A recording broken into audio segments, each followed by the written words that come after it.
Salam dan bahagia Ibu dan Bapak Guru.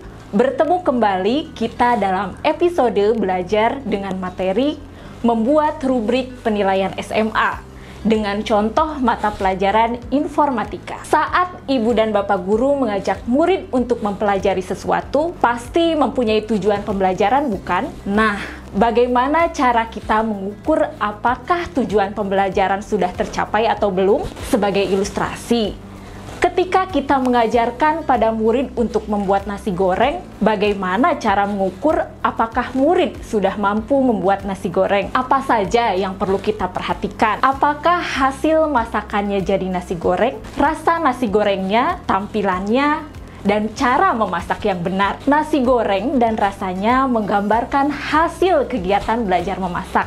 Cara memasak menggambarkan proses murid belajar. Secara garis besar, mengukur ketercapaian pembelajaran memang perlu mengukur proses dan hasil belajarnya. Salah satu instrumen untuk mengukur ketercapaian pembelajaran tersebut adalah dengan menggunakan rubrik.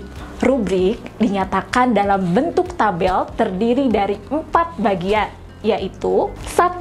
Deskripsi tugas yang akan dievaluasi dengan menggunakan rubrik. 2.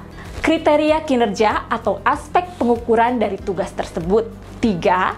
Skala interval yang menyatakan tingkat atau level tercapainya suatu kriteria. Level yang digunakan biasanya 4 atau lebih.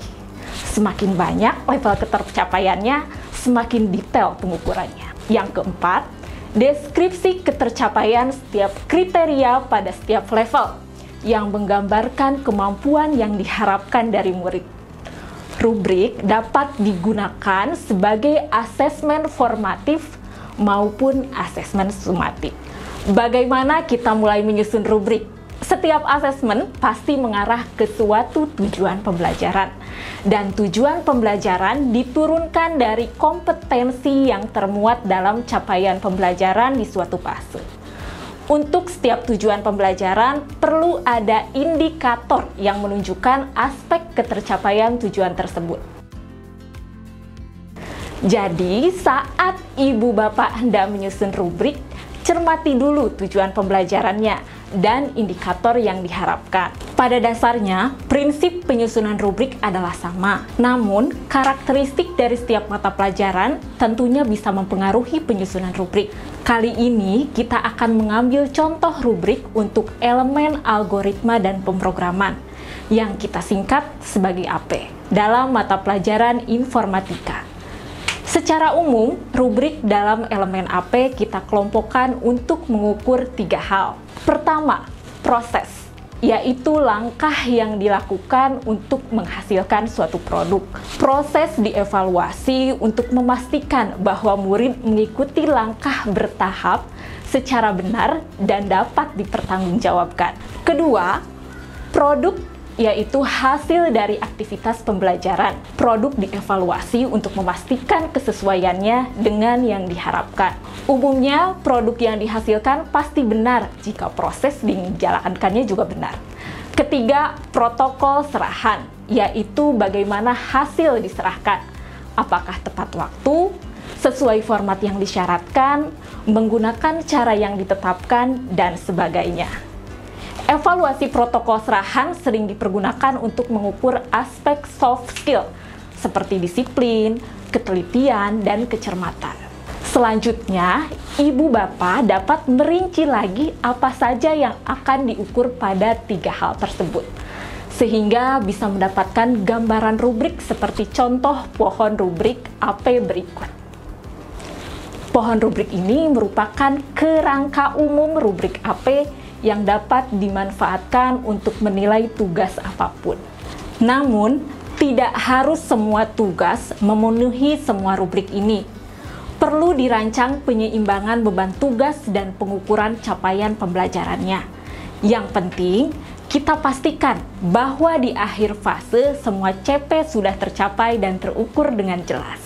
Pohon rubrik ini bisa makin kompleks seiring bertambahnya jenjang pendidikan. Karena capaian pembelajaran di jenjang yang lebih tinggi pasti lebih kompleks. Ibu Bapak juga dapat mempelajarinya dalam buku guru informatika subbab rubrik umum. Agar dapat mendampingi murid tumbuh berkembang seoptimal mungkin, maka kita perlu mencermati peta pertumbuhan capaian pembelajaran di setiap jenjang pendidikan, mulai dari jenjang SD sampai SMA atau SMK. Dengan demikian, kita dapat menyiapkan kegiatan pembelajaran serta asesmen yang tepat. Sekarang, mari kita perhatikan kembali pohon rubrik AP, khususnya tentang produk yang dihasilkan saat belajar AP. Produk belajar AP tidak hanya berupa kode program saja. Kita juga dapat mengukur spesifikasi persoalannya, spesifikasi solusinya, desain solusinya, kode programnya, kasus pengujian programnya, dan dokumentasinya. Selanjutnya, kita dapat menyusun rubrik untuk masing-masing rincian di atas. Mari kita simak contoh rubrik berikut ini. Misal, terdapat tujuan pembelajaran sebagai berikut. 1. Murid mampu merancang solusi atas kasus pemrograman dengan mengidentifikasi input, output, dan algoritmanya. Murid mampu membuat program berdasarkan rancangan yang dibuatnya dengan menerapkan praktik baik dalam penulisan program. Untuk mencapai tujuan pembelajaran tersebut, misal terdapat suatu tugas pemrograman dengan deskripsi sebagai berikut. Pak Dedi akan membuat pagar di pekarangan rumahnya. Untuk menghitung kebutuhan batu sebagai pondasi pagar, Pak Dedi perlu menghitung keliling pekarangan rumahnya. Setiap meter panjang pondasi membutuhkan batu sebanyak 1,5 meter kubik. Buatlah algoritma dan program untuk menghitung kebutuhan batu pondasi jika Pak Dedi tahu ukuran panjang dan lebar pekarangannya. Untuk kasus tersebut, kita mengevaluasi produk, proses, dan penyerahannya. Kali ini kita akan mengambil contoh evaluasi terhadap produk. Kita berharap murid menghasilkan 2 produk, yaitu desain dan program. Untuk mengevaluasi desain, kita bisa menetapkan kriteria, yaitu kebenaran desain, input, output, dan algoritma. Untuk setiap kriteria, kita tetapkan 4 skala dan skor untuk setiap skala. Selanjutnya, untuk setiap skala diisi dengan karakteristik capaian yang diharapkan, seperti dalam contoh berikut ini. Jika setiap kriteria memiliki bobot yang berbeda, misal desain algoritma lebih kompleks dari desain input dan desain output, maka kita dapat menambahkan bobot pada setiap kriteria.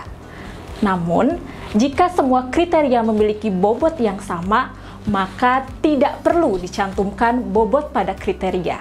Hasil keseluruhan asesmen kemudian diambil dengan menjumlahkan skor murid pada setiap kriteria. Demikianlah proses penyusunan sebuah rubrik untuk mengevaluasi capaian pembelajaran murid terkait tujuan pembelajaran yang pertama. Ibu dan Bapak juga bisa melihat contoh rubrik untuk mengevaluasi tujuan pembelajaran yang kedua pada lampiran video ini. Nah, menjadi jelas bukan hubungan antara tujuan pembelajaran dan asesmen yang dilakukan untuk mengukur capaian pembelajaran murid? Penting sekali untuk memulai dari tujuan pembelajaran sebelum menetapkan aktivitas dan instrumen asesmennya. Urutan penentuannya seperti dalam gambar ini. Ibu dan Bapak guru, sebuah kasus dapat memunculkan berbagai macam aktivitas untuk mengasah berbagai macam kemampuan. Sebagai contoh, dari masalah pagar rumah Pak Dedi, kita dapat mengajak murid untuk belajar membaca program jadi dan menganalisis apa maksud program tersebut. Belajar membaca program yang keliru untuk menemukan kesalahan dalam program. Belajar membuat kode programnya jika sudah disediakan algoritmanya. Belajar membuat kasus ujinya jika sudah diberikan program jadinya. Sangat beragam dan menarik ya, kemampuan yang bisa dilatihkan dari satu kasus. Pasti ibu bapak juga memiliki banyak gagasan kreatif untuk dikembangkan. Kemudian, ibu bapak tinggal menyusun rubrik yang sesuai dengan aktivitas dan kemampuan yang dilatihkan.